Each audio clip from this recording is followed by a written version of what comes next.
در مورد ریاست جمهوری سوال کنم؟ نه چیز خاصی نیستش. در مورد انتخابات ریاست جمهوری حاضرین صحبت کنیم؟ ببخشید من سوالم از شما اینه که انتظار شما به عنوان یک فرد ایرانی از رئیس جمهور آینده چیست؟ انتظاری برام فرق نمیکنه. بریم رای بدیم که چی بشه. فرض کنید که به عنوان شهروند یه مسئولیتی دارید که در سرنوشت خودتون سهیم بشین. اون وقت به عنوان یک شهروند چه انتظاری دارید به کسی که بهش بخواید رای بدید؟ آقای محترم ما 4 سال پیش هم این مسئولیت رو اجرا کردیم. تو 2 خرداد رفتیم رای دادیم. ولی خب چیزی تغییر نکرد. چی از ما عوض شد؟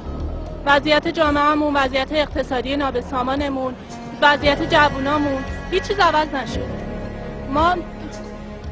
خود من یه جوونم، کامپیوتر میخونم، دانشجوی کامپیوترم، ولی میدونم هیچ آینده‌ای ندارم. هیچ چیز تو زندگی من تغییر نمیکنه. جامعه من گرفتار بانبازی و پارتی بازیشه. جامعه من بیمار روابط و ضوابطشه. من نمیتونم کاری بکنم.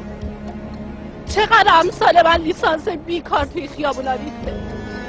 چقدر مثل من هستم. یه چند تا لیسانس و فوق لیسانس بهتون نشون بدم که به خاطر فرق، به خاطر نداری بدبختیشون میرن توی شرکت‌های خصوصی زیر دست یه مدیر 20 سوادی کار میکنن که بعد 1000 تا چیز دیگه ازش در میاد.